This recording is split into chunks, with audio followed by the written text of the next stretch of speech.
Welcome back to this week's episode of The Yo-Yo, the weekly show that takes a shallow dive into who's trending up and down in the wide world of sports.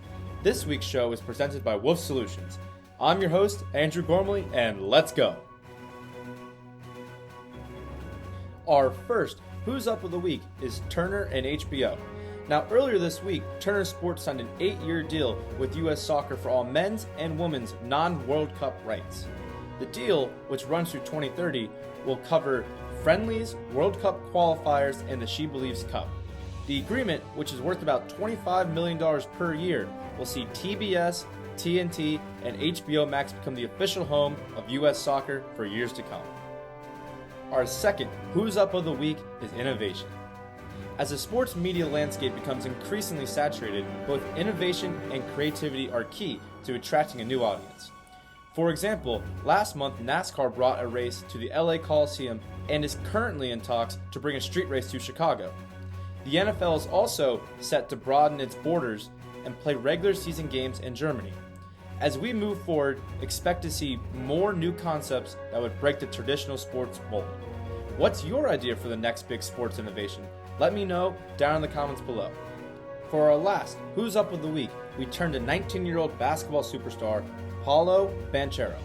Now, the Duke power forward not only has led the Blue Devils to their first ACC regular season championship in a decade, but he is also set to become the first active college athlete to appear in a professional sports video game. Banchero's appearance in NBA 2K is made possible by the new NIL rules.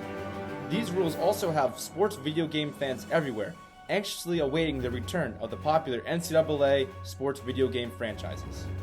The WNBA has the distinction of being our first Who's Down the Week. On Tuesday, the New York Liberty were fined $500,000 by the WNBA for flying charter flights last season. The WNBA also considered sanctions such as loss of draft picks, suspension of ownership, and even termination of the franchise altogether. While the league's CBA does state that taking charter flights is a clear competitive advantage, it seems to be a little counterintuitive to force your own players to fly commercial for a league that prides itself on equality. Unsurprisingly, WNBA players and other athletes around the U.S. took to social media to voice their displeasure with Chartergate. Our last Who's Down the Week is Phil Mickelson. After a disastrous couple of weeks of flirting with the Saudi Super Golf League, Phil's public image has taken a big hit. His sponsors are pulling out of their deals, and the American Express Tour event has even dropped Lefty as the host. To make matters worse, the PGA Tour announced on Wednesday that Tiger Woods has actually won the inaugural Player Impact Program and not Phil, despite Mickelson claiming victory in December. Mickelson has decided to take a break from the game of golf, but do you think he'll ever play again on the PGA Tour? Let me know down in the comments. And that's going to do it for me on this week's episode of The Yo-Yo. If you think I missed any topics, please let me know down in the comments.